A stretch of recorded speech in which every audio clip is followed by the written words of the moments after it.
Hey everyone, it's Ben Hardy here, and in today's going to be reviewing the Nissan Pathfinder Rock Creek. Before we get in this video, I want to give a huge shout out and thank you to the Nissan here in Salt Lake for me some time with this Pathfinder. I'll include a link to their website in the description down below. If you have any questions or need any help, just ask for Paul. I'll also include a link to my car buying guide. Let's get into it.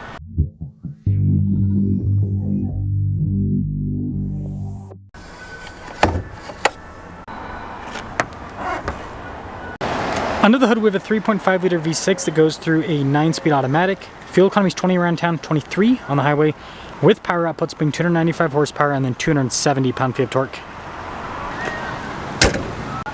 Before we move forward with this review, I do want to mention if you want to see more videos just like this, then I recommend you subscribe because I post content every single day. So taking a look at the hood, you guys can see how we've got this cool kind of like, not super metallic-y, but slightly metallic-y brown. But anyways, down below, you've got very interesting headlight design. You've got the little snorkel grill is what I'll call it now. We've got fog lights down below as well. It doesn't have hardcore underbody protection, but it's got some plastic covers over things. Our tire wheel setup is 265 by 60 by 18, and you guys can see here with the wheels, you got the silver blacked out in the center, and these are actually really solid all-terrain tires. You can see we've got this big chunky fender flare. You've got the Rock Creek badge there on the side, and this one has the roof rack. Kind of reminds me of the 4Runner quite a bit, actually. And then here's your side profile on the Rock Creek. This leads us to the key fob where we've got the Nissan logo. We have our lock and unlock function. Got the opening for the rear hatch, remote start function built in as well. Now we have a decent amount of storage space behind the third row, not massive. If you want more, just throw the third row down. It's pretty easy. You got these little tabs and then you can just kind of throw it forward, and they have the strap to bring it back. So they make everything pretty straightforward. Yeah, when you're done with the cargo area, got a button up top, lowers down the hatch. Now taking a look at the taillights, I think this is probably one of the coolest elements on the exterior with the design. I mean, look at that back end. I don't know, I think with the little roof rack up top and everything, it actually looks really cool. This leads us into the passenger cabin. So you've got this kind of cool rugged feeling soft touch there at the bottom. And then the seats are mixed, so you've got kind of like this leathery, I don't know if it's actual leather, I think it might be the synthetic stuff, but you've got that and then cloth in the center. And we'll take this and actually move it over to the, oh, actually no, it's too big to move over to the side. But anyways, legroom here is good. We've got our own climate zone in the rear, got some USBs as well. This one has the kind of weird center console setup.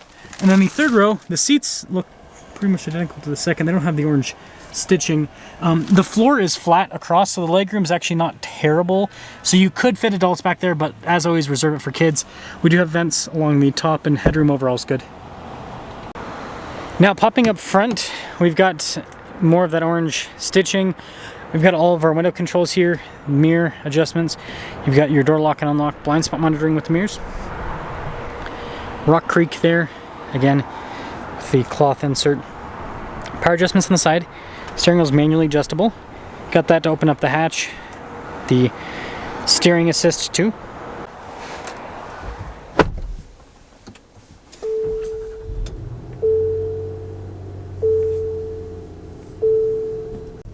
Now taking a look at the steering wheel, you can see soft touch all around. You've got the orange stitching there. Paddle shifters there on the back. Practical controls like your volume controls. You've got your cruise control over here, voice command controls. And then Nissan still gives you traditional stocks there behind. Partially analog, partially digital gauge cluster, which we can use to see info on different systems here in the car. Pretty cool with that part of it. And then also the drive modes will pop up here. You've got modes for both on-road and off-road use, and even a sport mode. Now this does come with a 360 camera system, good resolution, trajectory lines turn with the steering wheel. And then as for the infotainment system, they still give you some physical controls at the bottom. And overall, I mean, response time with it, it's pretty quick.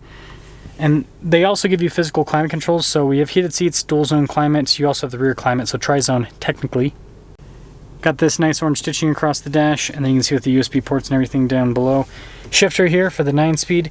We've got some cup holders there. You've got your parking brake and auto hold, auto stop start, your drive mode select, and then also hill descent control. And then plenty of storage underneath. Rock Creek right there. Storage in the center console area. Regular rear view mirror, and then no sunroof with this. Now here's a quick look at the 2025 Pathfinder Rock Creek. Total MSRP $47,575 on this one. And let's see how it performs. Well, let us set off in the Pathfinder Rock Creek. And if you guys want to see one of these off-road, I took one off-road a couple years ago, and it was actually very impressive. Now the ground clearance was a bit of an issue. I did kind of rip off some of the plastic underneath, oops, but it did amazingly well. The tires are so good that I was able, like grip-wise, that I was able to go up a lot of stuff. And the four-wheel drive system in this ain't no slouch. It doesn't have a 2-speed transfer case or anything like that. I was like, man, I'm pretty sure it doesn't have a 2-speed transfer case. I don't remember having that. So that is one downside, is the low range part of it not being a thing. But again, like I said, it still did significantly better than I would have expected, considering its unibody, independent suspension all around. So yeah, seats are comfortable. Nissan actually does a pretty good job with their seat comfort, I think, at least. They're not too narrow, so if you're bigger, you fit comfortably. And the cushioning on them is also really good as well. So I think all things considered, they put these together pretty darn well. And the interior fit and finish and anything in Nissans actually feels pretty darn tight. So that's another benefit. V6 has got a decent response right off the bat. Again, it is naturally aspirated, which is cool. Not really seeing a lot of that in today's world anymore. Interesting.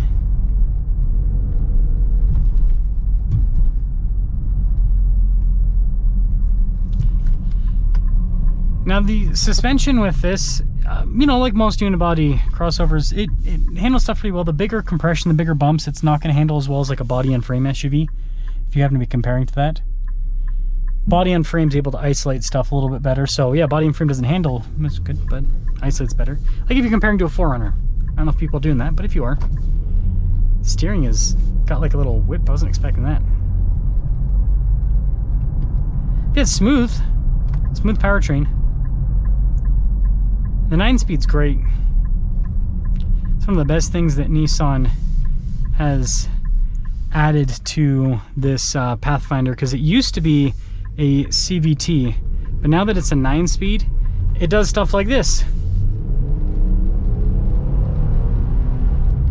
Like, it's actually quick and it's smooth with the gear shifts. It doesn't do the annoying rev up the CVT does. So I like it. And you know what I also like? Rogue Rock Creek. I think they just look cool. I mean, look at that thing. It's fun. So overall, this is a great 3-row kind of like adventure family SUV. Now, again, you have to understand, this is not a rock crawler. That's not what this was intended for. This is the type of vehicle that you get. Where's the camera button? I'm just not familiar with the dimensions. Do they not have it? They have us right there. But yeah, this is the type of vehicle, like you go on a Forest Service road that is, you know, potentially muddy and got some ruts and everything. This will be able to handle it just fine for the most part. You just got to take it slower. That's all. And I don't think that's necessarily a bad thing, because again, if you're going on an adventure with your kiddos, or what, I assume you have kids if you're buying a 3-row SUV, right? Then, you know, you're going to want to take things at a slower pace so you can enjoy the nature and everything. So I think this is a great kind of car for that. And I hope that more people see that you don't need to get a crazy built out SUV to be able to enjoy the outdoors. Again, here in the US at least, we have so many really well graded roads. And so as long as you have something like this that has traction and power to all 4 wheels, traction in the form of good tires, and then again, power to all 4 wheels, 4-wheel drive, then you can get to a lot of really cool places. Let me know your thoughts.